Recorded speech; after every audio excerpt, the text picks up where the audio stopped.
Prince and the Servants. Once there was a bad and jealous queen.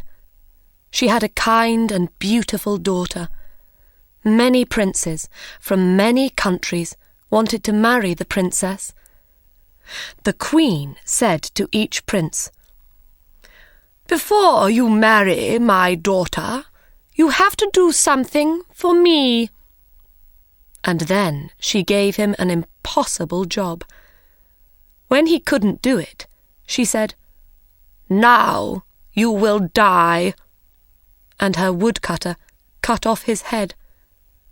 "You will never marry," she said to her unhappy daughter, and she laughed. Prince Charles was the son of a poor king in a small country. He heard about the beautiful princess. He said to his father, "I want to marry her." "Never!" cried the king. "The queen will kill you. You are my only son. I cannot lose you. There are hundreds of beautiful women in the world. You don't have to marry this one." But the prince was very sad. He couldn't eat. He couldn't sleep. In the end, his father said, "Go then. Go to the princess. I hope you will do better than the other princes. I hope I will see you again." The prince was very excited, and he danced round his rooms. He ate a lot of food and got strong again. Then he began his journey. He had no servants because his father was poor. "I'll find servants on the way," he said. After a short time, the prince saw a small mountain. "What is that mountain?" he thought. "It wasn't there before." He went nearer. It wasn't a mountain. It was a very fat man on his back, asleep. The prince went near him, and the fat man woke up. "What are you doing here, fat man?" asked the prince. "I was asleep," said the fat man, "and now I am not asleep because of you." "Why were you asleep?" "Because I had some food this morning. Now I want my lunch." "What did you eat this morning?" asked the prince. 10 chickens and 100 cakes," said Fat Man. "Will you be my servant?" asked the prince. "Give me food," said the fat man, "and I will do anything for you." So the fat man followed the prince. A short time later on their journey, they found another man. His head was down, and his left ear was on the ground. He looked up. His left ear was very large. "What are you doing, Big Ear?" asked the prince. "I am listening," said Big Ear. "The flowers are opening. The birds are singing in a country over the sea. I can hear them." "What can you hear in the house of the beautiful princess?" asked the prince. "People are crying. Another prince is dead." "Will you be my servant, Big Ear?" "Yes," said Big Ear, "I will." A short time after that, they saw 2 long things by the road. "What are they?" "Trees," said Fat Man. They went nearer. "They're not trees," said Big Ear. "They're arms, the longest arms in the world." A little later, they saw the man's head. "You are a very long person," said the prince. "I can be longer than this," said Long Arms. "Come with me, Long Arms," said the prince. "Be my servant." So Long Arms followed the prince. Next, they saw a man with a hand over one eye. "Is there something in your eye?" asked the prince. "No," said the man. "I can see a long way. I can see through things, buildings, mountains, water. When something is near me, I have to put my hand over one eye. Then I can see it." "Come with me, Quick Eyes," said the prince, "and be my servant." And Quick Eyes followed the prince. They went on their journey, and the sun got very hot. The prince opened his coat. They came to a man by the road. He wore 2 thick coats and a large hat. They could not see his face. He said, "I am cold, cold, cold."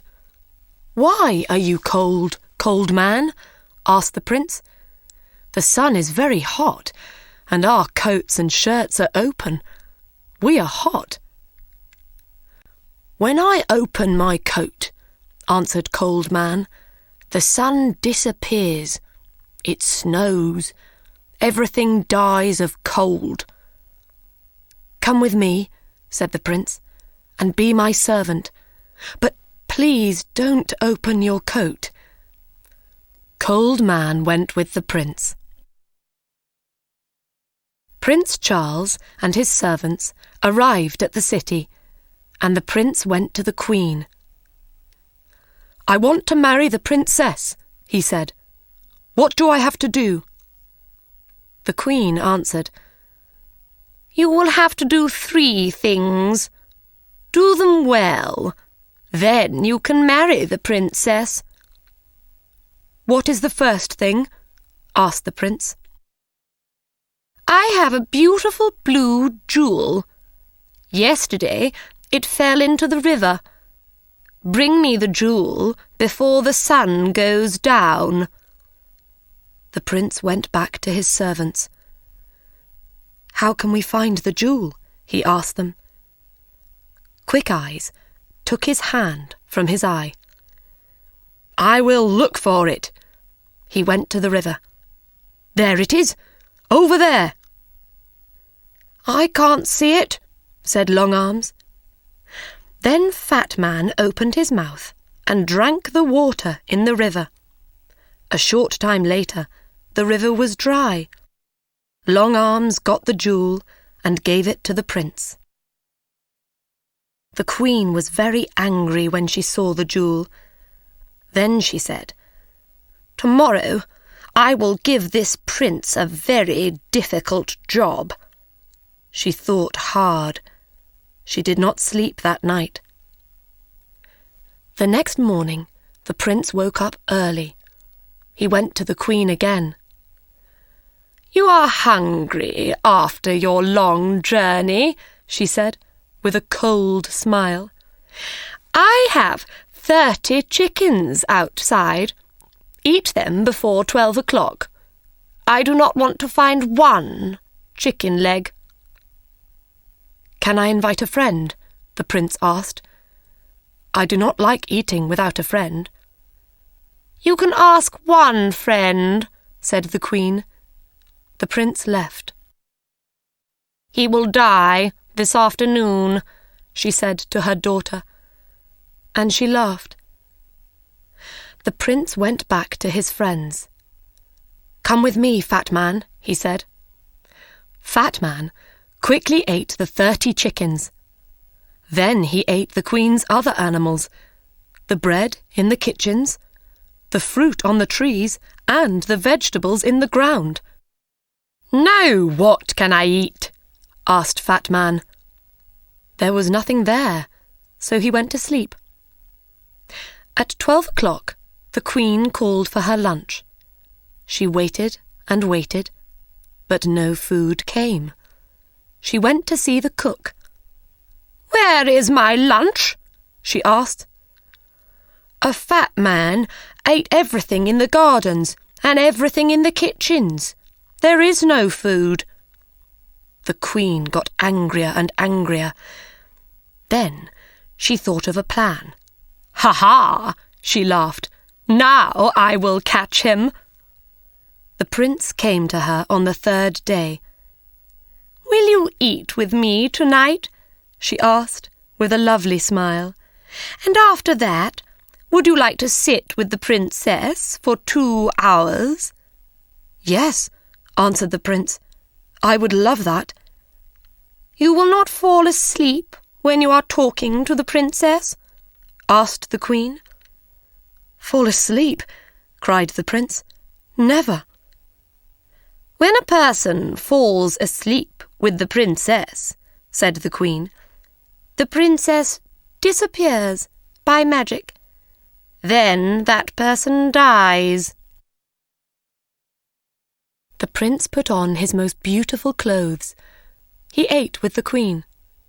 Their conversation was very cold. Servants brought wonderful food and wonderful drinks. When the prince turned away for a minute, the queen quickly put something into his glass of wine. The prince did not see. He drank the wine. Then the queen took him to the princess. They climbed up many stairs to a high room. The princess sat sadly by the window. The red light of the evening sun lit up her beautiful face. The river below, the flowers round the window, and her dress were the same colour. The prince sat near the princess. They were very happy for a short time. But the prince's eyes suddenly felt heavy. He started to fall asleep. He couldn't hear the princess's words. His eyes shut. He was asleep. Half an hour later, he opened his eyes again. The princess wasn't there. He looked everywhere in the room, but he couldn't find her. He ran to the window and looked out. He saw Big Ear below. He called to him, "The princess isn't here. We have to find her in the next hour." Long Arms brought the prince down to the ground. "Where is the princess? Can you hear her, Big Ear?" Big Ear put his ear to the ground. "Yes," he said, "I can hear her. She is calling. She says that she is across the river. She is inside a tree. Her mother's men put her there." Quick Eyes looked. "Yes," he said, "I can see her." "But how can we get her?" cried the prince. "I have an idea," said Cold Man, and he opened his coat. Snow fell. Everything went white. Cold Man jumped into the river, and the water was ice. They ran across the ice and brought the princess back. Long Arms put the prince and princess back through the window into the high room. They sat down, and the door opened. The queen came in. She could not speak when she saw the princess. She gave them a cold smile. "We are having a very interesting conversation," said the prince. "We are talking about trees and rivers." "Come with me," said the queen. "It is night. Your bedroom is ready. Your servants can sleep there too." The prince said good night to the princess, and he and his servants followed the queen. She took them to a big room. The queen shut the door. She ran to the cook and said, "Make a great fire under their room." After a short time, the room got very hot. The prince went to the door, but he couldn't open it. "I can hear a great fire below us," said Big Ear. "This is wonderful," said Cold Man. "I feel really warm for the first time in my life." "Open your coat, Cold Man," said the prince. When Cold Man opened his coat, the room got colder again. "That's better," they said. The Queen listened at the door. She heard them. She ran to the cook and said, "Make the fire hotter." Cold Man smiled. "I am warm again," he said. "They are cooking us," said the other servants. "Take off your coat," said the prince. The prince took Cold Man's coat away. "I am too cold," said Cold Man. "Please give me back my coat." Snow fell in the room. The prince could not speak because he was too cold. Fat Man cried. There was ice in his hair. The Queen came to the door. She listened. Nothing. "They are dead now," she said. She opened the door. The prince and his servants ran out of the room. "Let's go and sit by a fire," said the prince. "My face and hands are blue with cold." The Queen could not win. She knew that now. So she left the country. The princess married the prince, and they lived happily. And the good servants lived with them.